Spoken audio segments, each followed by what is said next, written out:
Bismillahirrohmanirrohim. Assalamualaikum soleh-solehanya kelas 5. Bagaimana kabar kalian hari ini? Semoga kalian selalu dalam keadaan yang sehat ya nak. Nah, hari ini kita akan belajar tentang tema 5, subtema 1, komponen ekosistem.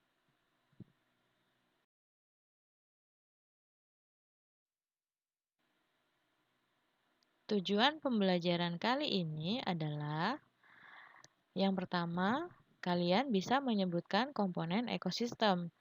Kedua, kalian bisa membuat tulisan tentang jenis makanan hewan. Yang ketiga, kalian bisa menjabarkan jenis makanan hewan.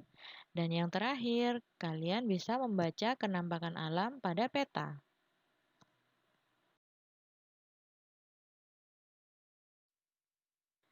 Coba perhatikan kedua gambar berikut.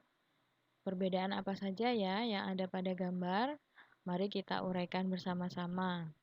Gambar di sebelah kiri terlihat sangat gersang meskipun ada sumber air di sana, seperti tidak ada kehidupan. Sedangkan gambar di sebelah kanan terlihat hijau dan asri, banyak tumbuhan dan hewan di sekitar sumber air. Nah, seperti inilah keadaan lingkungan di sekitar kita. Lalu, kenapa ya bisa membuat dua keadaan yang berbeda, padahal di sana ada sumber airnya? Mari kita perhatikan penjelasannya.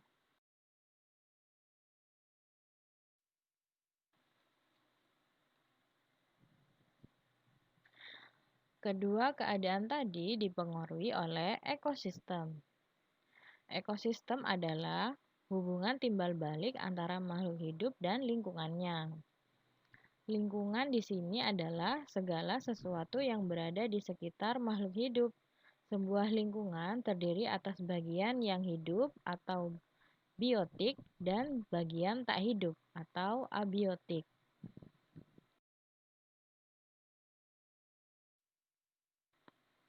Nah, ekosistem mempunyai dua komponen, yaitu komponen biotik dan komponen abiotik. Komponen biotik terdiri dari makhluk hidup, sedangkan komponen abiotik terdiri dari makhluk tak hidup.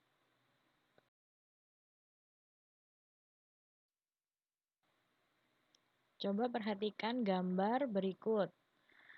Biotik artinya hidup, maka semua benda atau makhluk yang hidup termasuk ke dalam komponen biotik. Contohnya, manusia, hewan, tumbuhan, dan bakteri. Sedangkan abiotik artinya tak hidup, maka semua benda atau makhluk yang tak hidup termasuk ke dalam komponen abiotik. Contohnya, udara, air, tanah, dan cahaya matahari.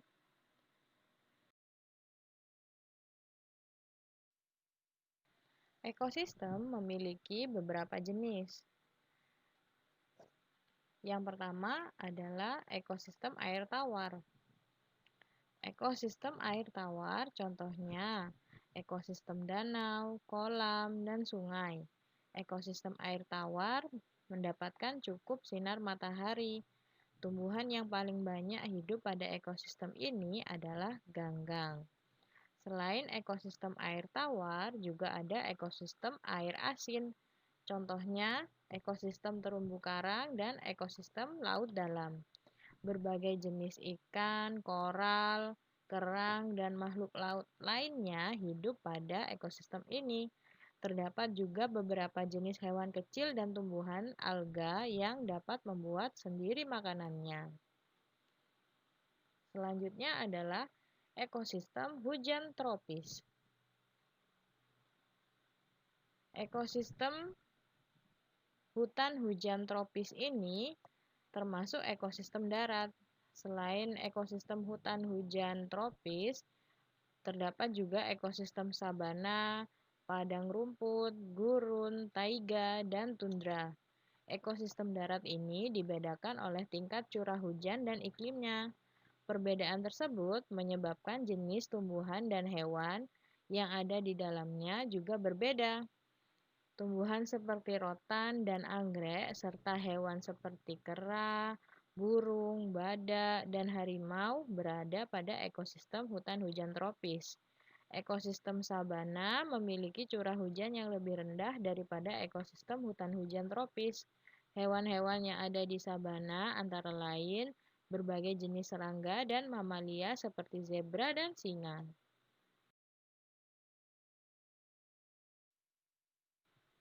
Selanjutnya ada ekosistem padang rumput. Pada ekosistem padang rumput memiliki curah hujan yang lebih rendah dibandingkan dengan ekosistem sabana. Tumbuhan khas ekosistem ini adalah rumput. Hewan yang hidup pada ekosistem ini contohnya bison, singa, anjing liar, serigala, gajah, jerapah, dan ular. Kemudian ada ekosistem gurun. Ekosistem gurun ini seperti gambar yang ada di sebelah kiri tadi. Gurun merupakan ekosistem yang paling gersang karena curah hujan yang sangat rendah. Tumbuhan jenis kaktus yang memiliki duri untuk mengurangi penguapan banyak tumbuh di sini. Hewan-hewan yang bisa hidup pada ekosistem ini antara lain semut, ular, kadal, kalajengking, dan beberapa hewan malam lainnya.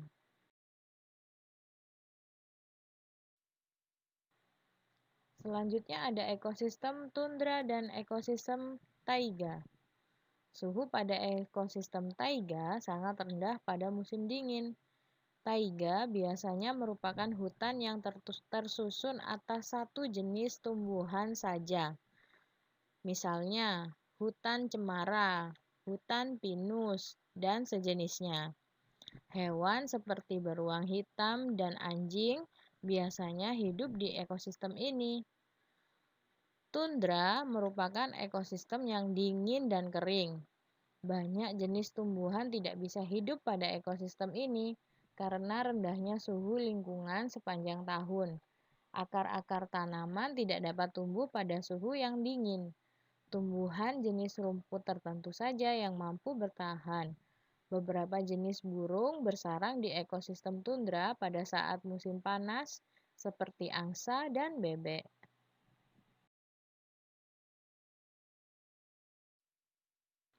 Nah, kalian pasti sudah menemukan jawabannya kan untuk perbedaan dua gambar di awal.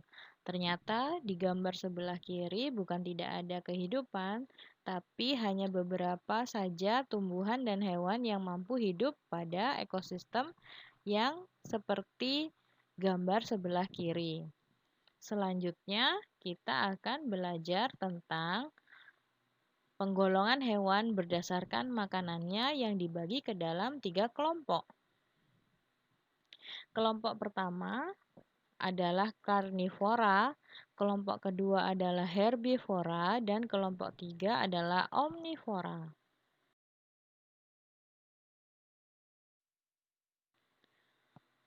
Kelompok pertama adalah karnivora. Karnivora artinya hewan pemakan daging. Hewan yang masuk golongan ini dikenal sebagai hewan buas karena mereka memangsa hewan lain. Contohnya bisa kalian lihat pada gambar ya.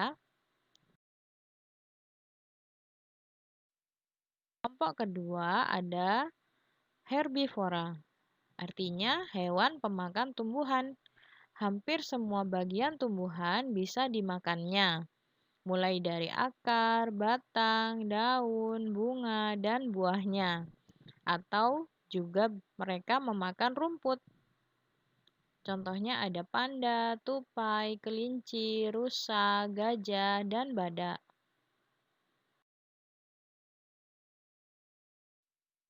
Kelompok ketiga ada omnivora, yaitu hewan pemakan daging dan tumbuhan, atau biasanya dikenal dengan hewan pemakan segala. Hewan ini bisa memangsa hewan lain dan makan tumbuh-tumbuhan juga. Contohnya ada ayam, bebek, tikus, babi, monyet, dan beruang.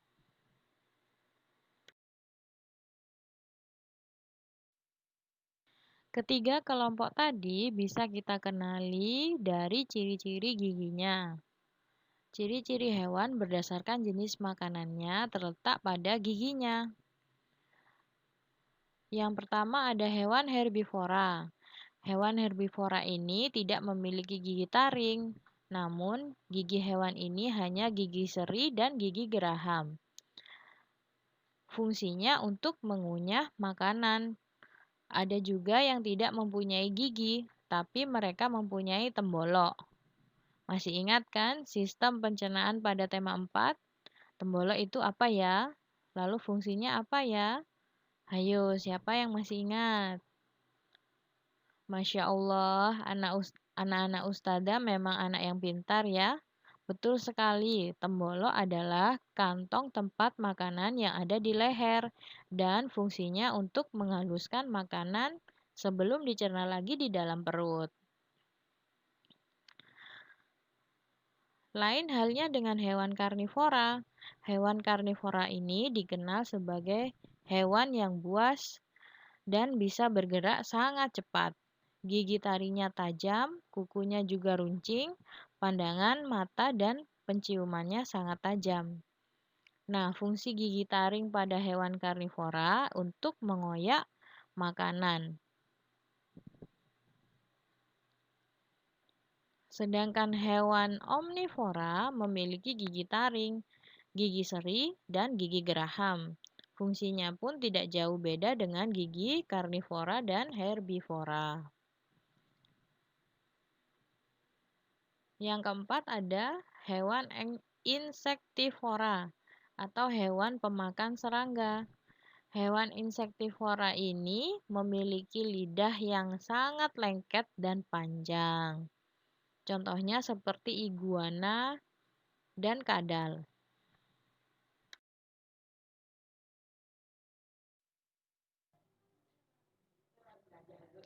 Selain dikelompokkan berdasarkan jenis makanannya, hewan juga digolongkan berdasarkan daur hidupnya. Hayo, siapa yang masih ingat tentang daur hidup hewan? Iya, benar sekali. Daur hidup hewan adalah suatu proses yang menandai perkembangan suatu organisme sejak memulai hidupnya di bumi sampai bereproduksi untuk mempertahankan keberadaan jenisnya. Nah, daur hidup hewan itu ada dua, yaitu metamorfosis sempurna dan metamorfosis tidak sempurna. Yang pertama, hewan bermetamorfosis sempurna dicirikan dengan bentuk tubuh yang tidak sama atau sangat berbeda antara bentuk telur saat menetas dan bentuk dewasanya. Nah, contohnya adalah nyamuk. Nyamuk dewasa akan berbeda dengan nyamuk ketika baru lahir yang berupa jentik atau larva.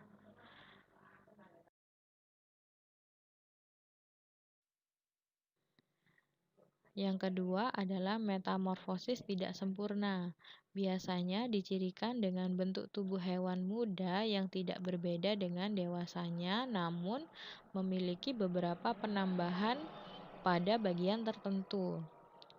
Contoh dari metamorfosis tidak sempurna adalah belalang.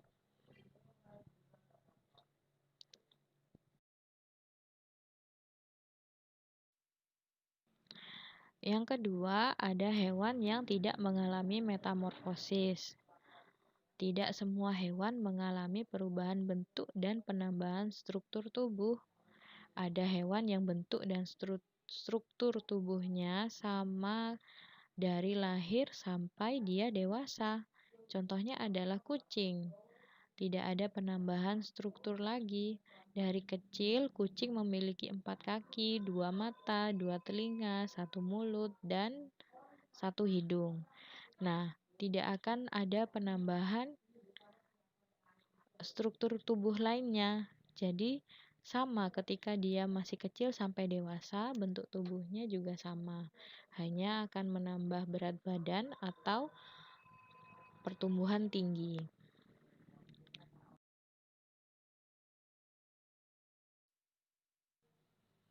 Kalian sudah belajar tentang ekosistem dan penggolongan hewan. Selanjutnya, kita akan belajar tentang letak geografis Indonesia. Apa itu letak geografis? Letak geografis adalah letak suatu negara atau wilayah berdasarkan kenyataan di permukaan bumi. Contohnya, di permukaan bumi, Indonesia diapit oleh dua benua, yaitu benua Asia dan benua Australia. Selain dua benua, Indonesia juga dikelilingi oleh dua samudra, yaitu Samudra Pasifik dan Samudra Hindia. Nah, gambaran permukaan inilah yang akan ditampakkan pada suatu bidang datar dengan skala tertentu, yaitu kita sebut dengan peta. Dalam peta inilah kita bisa melihat dan mengetahui letak geografis suatu negara atau daerah.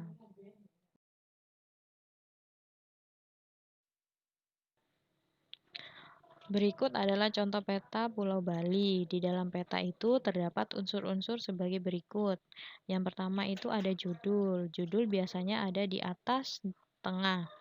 Yang kedua ada legenda. Legenda berada di pojok kanan atau kiri bawah.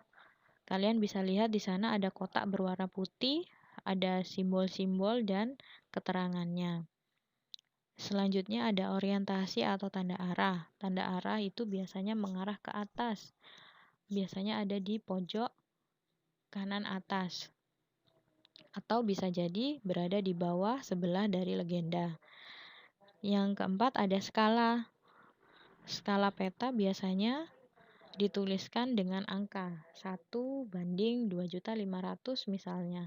Berarti 1 cm dalam peta mewakili 25 km pada jarak sebenarnya. Yang kelima ada simbol. Yang keenam ada warna peta. Yang ketujuh ada inset. 8 garis tepi. 9 sumber dan tahun pembuatan peta. Dan yang 10 adalah garis lintang dan bujur.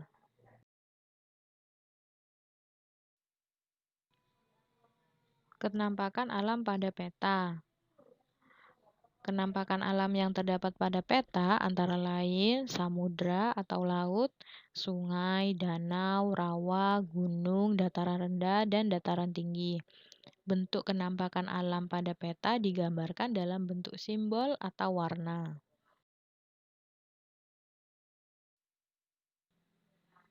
Nah, berikut ini adalah contoh dari legenda. Legenda itu berisi simbol-simbol yang berada dalam peta beserta warna yang mewakili kenampakan alam.